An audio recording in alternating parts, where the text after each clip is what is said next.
Happy new year.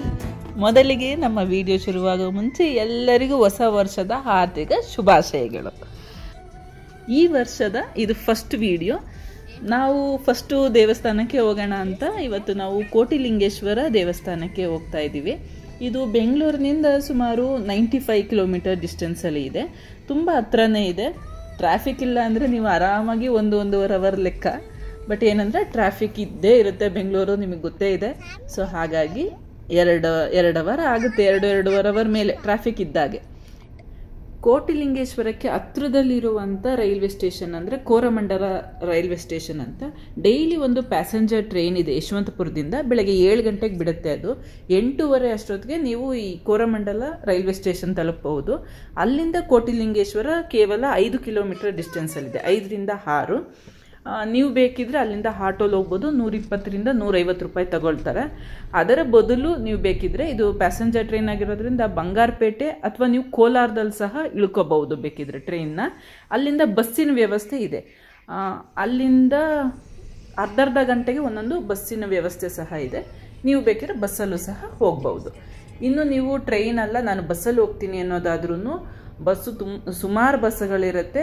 ಮೆಜೆಸ್ಟಿಕ್ಕಿಂದ ನೀವು ಕೋಲಾರಕ್ಕೆ ಹೋಗೋ bus ಹತ್ಬೋದು ಅಥವಾ ಬಂಗಾರಪೇಟೆಗೆ ಹೋಗೋಂಥ ಬಸ್ ಹತ್ಬೋದು. ಅಲ್ಲಿಂದ ನೀವು ಕೋಟಿಲಿಂಗೇಶ್ವರಕ್ಕೆ ನೀವು ಸೆಪ್ರೇಟ್ ಬಸ್ ತೊಗೋಬೇಕಾಗತ್ತೆ. ಅಲ್ಲಿಂದ ಅರ್ಧ ಗಂಟೆಗೆ ಒಂದೊಂದು ಬಸ್ ಇರುತ್ತೆ. ತುಂಬ ಬಸ್ಗಳಿದೆ.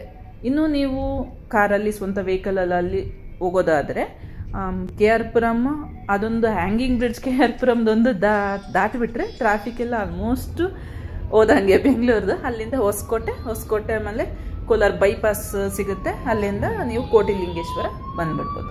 ನಾವೀಗ ಆಲ್ರೆಡಿ ಕೋಟಿಲಿಂಗೇಶ್ವರ ತಲುಪಿದ್ದೀವಿ.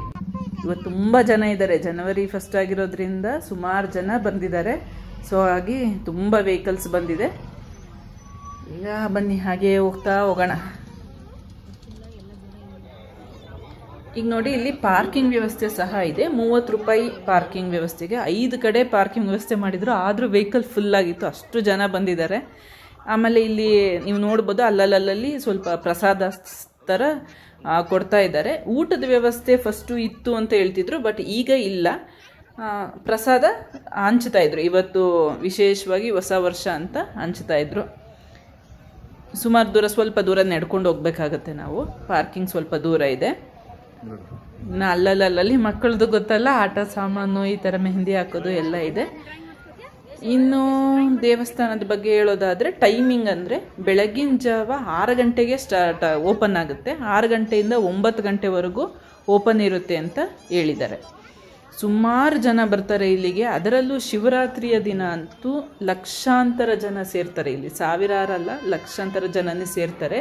ಇಲ್ಲಿ ಊರವರು ಏನು ಮಾಡ್ಕೊಂಡಿದ್ದಾರೆ ಅಂದರೆ ಉಪವಾಸ ಎಲ್ಲ ಇದ್ದು ಇಲ್ಲಿ ಬಂದು ಪೂಜೆ ಮಾಡೋದು, ಮಾರನೇ ದಿನವೂ ತುಂಬ ಬಂದು ಇಲ್ಲಿ ಪೂಜೆ ಮಾಡೋದು ಅನ್ನೋಗೆ ಮಾಡ್ಕೊಂಡಿದ್ದಾರೆ, ರೂಢಿ ಮಾಡ್ಕೊಂಡಿದ್ದಾರೆ. ನೋಡಿ, ಇಲ್ಲಿ ನೀವು ಸುಮಾರು ಜನ ನೋಡ್ಬೋದು. ರಶ್ ಇದೆ ಇದು. ಇವತ್ತು ಇದೆಲ್ಲ ಟಿಕೆಟಿಗೋಸ್ಕರ ನಿಂತಿರುವಂಥ ಜನ. ಇದು ತುಂಬ ಜನ ಬಂದಿದ್ದಾರೆ.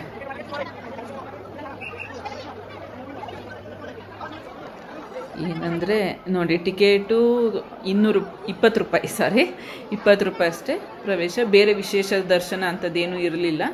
5 ವರ್ಷದ ಮೇಲ್ಪಟ್ಟವರಿಗೆ ಟಿಕೆಟು 20 ರೂಪಾಯಿ ಟಿಕೆಟು.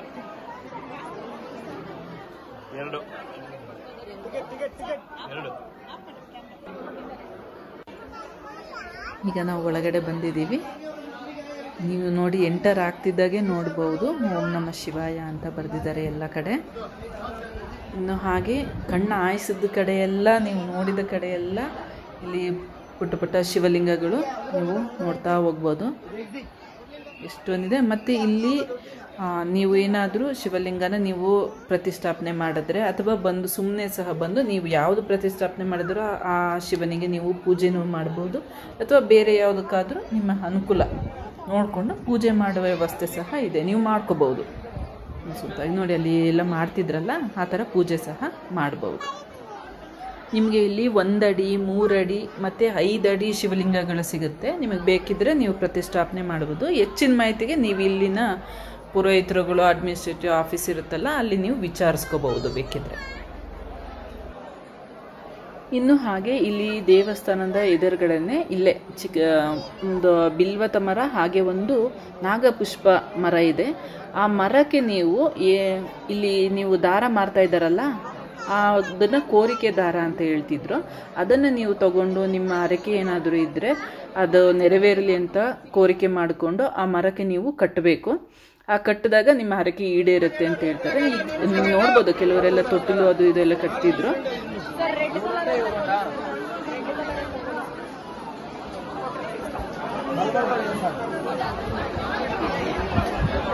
ಇನ್ನು ಇಲ್ಲಿ ಲಾಡು ವ್ಯವಸ್ಥೆ ಸಹ ಇತ್ತು.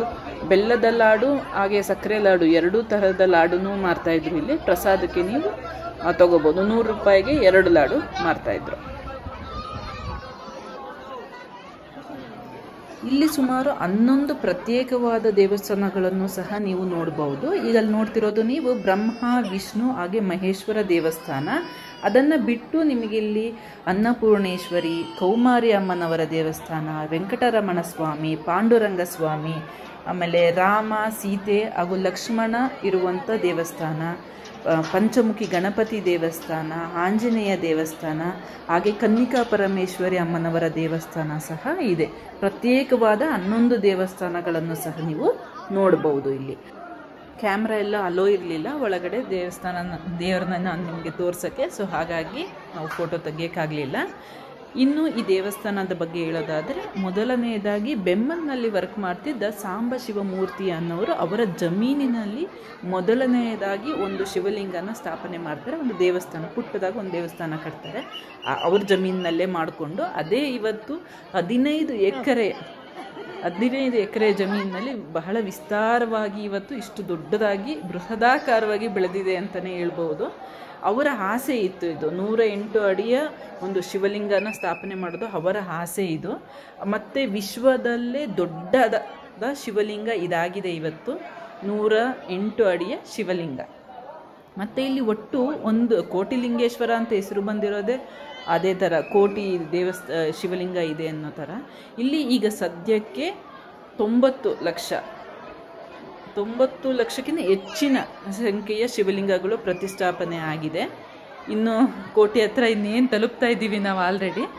ಈಗ ನೋಡಿ ಇಲ್ಲೆಲ್ಲ ದರ್ಶನ ಆದಮೇಲೆ ನಾವೀಗ 108 ಅಡಿಯ ಶಿವಲಿಂಗನ ನೋಡೋಕೆ ಹೋಗ್ತಾ ಇದ್ದೀವಿ. ಇದು ವಿಶ್ವದಲ್ಲೇ ದೊಡ್ಡ ಶಿವಲಿಂಗ ಇದಾಗಿದೆ. ಹೇಳ್ತಾರಲ್ಲ, ಇದು ಶಿವನ ಧ್ಯಾನ ಮಾಡಿಕೊಂಡು ಕೋಟಿ ಶಿವನ ದರ್ಶನವನ್ನು ಮಾಡಿದ್ರೆ ಬಹಳ ಪುಣ್ಯ ಸಿಗುತ್ತೆ ಅನ್ನೋದು ಇಲ್ಲಿ ಜನರ ನಂಬಿಕೆ, ಭಕ್ತಾದಿಗಳ ನಂಬಿಕೆ. ಅದಿವತ್ತು ನಮ್ಮದು ಈಡೇರ್ತಾ ಇದೆ ಅಂತಲೇ ಹೇಳ್ಬೋದು. ಈಗ ನೋಡಿ ಎಲ್ಲಿ ನೋಡಿದ್ರೂ ಶಿವಲಿಂಗ. ಅಲ್ಲಿ 11 ದೇವಸ್ಥಾನಗಳು ಅದಲ್ಲದೆ ಶಿವಲಿಂಗಗಳಲ್ಲದೆ ಇಲ್ಲೂ ಕೆಲವೊಂದು ಹೆಣ್ಣು ದೇವರುಗಳು, ಬೇರೆ ದೇವರುಗಳೆಲ್ಲ ನೀವು ನೋಡ್ಬೋದು. ಇದೆಲ್ಲ ಆಮೇಲೆ ಸ್ಥಾಪನೆ ಆಗಿರುವಂಥ ದೇವಸ್ಥಾನಗಳು, ಪುಟ್ಟದು ಸುಮಾರು ದೇವರುಗಳು, ಎಲ್ಲ ಥರದ ದೇವರುಗಳನ್ನು ನೀವಿಲ್ಲಿ ನೋಡ್ಬೋದು. ಈಗ ಅಲ್ಲಿ ನೋಡ್ತಿದ್ದೀರಲ್ಲ ನೀವು, ಅದೇ 108 ಅಡಿಯ ಶಿವಲಿಂಗ.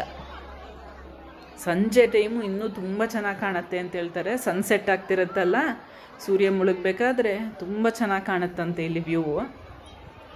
ಹಾಗೆ ಇಲ್ಲಿ ಸುಮಾರು ಸೀರಿಯಲ್ಲು, ಮೂವಿಗಳು ಶೂಟಿಂಗ್ ಎಲ್ಲ ನಡೆದಿದೆ. ಅದರಲ್ಲೂ ಶ್ರೀ ಮಂಜುನಾಥ ಮೂವಿಲಿ ಅಂಬರೀಷ್ ಅವರು ರಾಜನ್ ಪಾತ್ರ, ಸುಮಲತಾ ಅವರು ರಾಣಿ ಪಾತ್ರದಲ್ಲಿ, ಹಾಗೆ ಭಕ್ತರಾಗಿ ಅರ್ಜುನ್ ಸರ್ಜಾ ಅವರು, ಆಮೇಲೆ ಸೌಂದರ್ಯ ಅವರಂತೂ ತುಂಬ ಚೆನ್ನಾಗಿ ಪಾತ್ರ ಮಾಡಿದ್ದಾರೆ. ಹಾಗೆ ಶಿವನ ಪಾತ್ರದಲ್ಲಿ ಚಿರಂಜೀವಿ ಅವರು ಮಾಡಿರೋದು ತುಂಬ ಚೆನ್ನಾಗಿದೆ ಆ ಮೂವಿ. ನೀವು ಏನೇ ಅಂದರೂ ಗೊತ್ತಿಲ್ಲ ನಿಮಗೆ ಹೇಗೆ ಅನ್ನಿಸುತ್ತೋ, ನನಗೆ ಪರ್ಸ್ನಲ್ಲಾಗಿ ಆ ಶಿವನ ಪಾತ್ರದಲ್ಲಿ ಅವರು ತುಂಬ ಚೆನ್ನಾಗಿ ಪಾತ್ರ ಮಾಡಿದ್ದಾರೆ. ಅದರಲ್ಲೂ ಅವರು ಭೂಮಿಗೆ ಬಂದು ಇಲ್ಲೇ ಅವರು ಕಾಲಿಟ್ಟಂಥ ಟೈಮಲ್ಲಿ ನಡೆಯುವಂಥದ್ದು ಪ್ರಸಂಗಗಳೆಲ್ಲ ತೆಗೆದಿದ್ದಾರಲ್ಲ, ಅದು ತುಂಬ ಚೆನ್ನಾಗಿದೆ. ಅದೆಲ್ಲ ಇಲ್ಲೇ ಶೂಟಿಂಗ್ ಮಾಡಿರೋ ಅಂಥದ್ದು. ಈಗ ನೋಡಿ, ಆ ಶಿವನ ಮುಂದೆನೇ ನಾವು ಒಂದು ತ್ರಿಶೂಲ ಹಾಗೆ 32 ಅಡಿಯ ನಂದಿಯನ್ನು ಸಹ ನಾವು ನೋಡ್ಬೋದು. ಮಕ್ಕಳು ನೋಡಿ ಅಲ್ಲಿ ನಂದಿಯನ್ನು ಮುಟ್ಟಕ್ಕೆ, ಅದರ ಹತ್ರ ಹೋಗೋಕ್ಕೆ, ಅದರ ಕಂಬಿಲೆ ಮೇಲೆಲ್ಲ ಹತ್ತಾ ಇದ್ದಾರೆ. ದಯವಿಟ್ಟು ಆ ಥರ ಮಾಡಿಸ್ಬೇಡಿ. ಏಕೆಂದರೆ ಇದು ವಿಶ್ವದಲ್ಲೇ ಪ್ರಸಿದ್ಧವಾದಂಥ ದೊಡ್ಡದಾದಂಥ ಶಿವಲಿಂಗನ ನಾವು ನೋಡ್ತಾ ಇರೋದು. ಮತ್ತು ಕೋಟಿ ಶಿವಲಿಂಗ ಇರುವಂಥ ಜಾಗ ಇದು. ತುಂಬ ಪ್ರಸಿದ್ಧವಾದ ಜಾಗ. ಇಲ್ಲಿ ಬರೀ ನಾವು ಕರ್ನಾಟಕದವ್ರು ಮಾತ್ರ ಅಲ್ಲ, ಅಕ್ಕಪಕ್ಕ ಆಂಧ್ರ, ತಮಿಳ್ನಾಡು ಅವರು, ಅದ್ರ ಜೊತೆಗೆ ವಿದೇಶದಿಂದಲೂ ಜನ ಬಂದು ಇಲ್ಲಿ ನೋಡ್ತಾರೆ. ಸೊ ಹಾಗಾಗಿ ನೀಟಾಗಿ ಇಟ್ಕೊಳ್ಳಿ.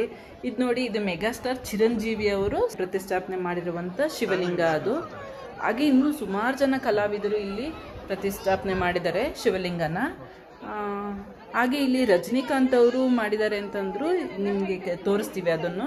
ನೋಡಿ, ಇಲ್ಲಿ 108 ಅಡಿಯ ಶಿವಲಿಂಗ ಇದೆಯಲ್ಲ, ಅದರ ಎದುರುಗಡೆನೇ ಇಲ್ಲಿ ರಜನಿಕಾಂತ್ ಅವರು, ಸೂಪರ್ ಸ್ಟಾರ್ ರಜನಿಕಾಂತ್ ಅವರು ಪ್ರತಿಷ್ಠಾಪನೆ ಮಾಡಿರುವಂಥ ಶಿವಲಿಂಗ ಇದು.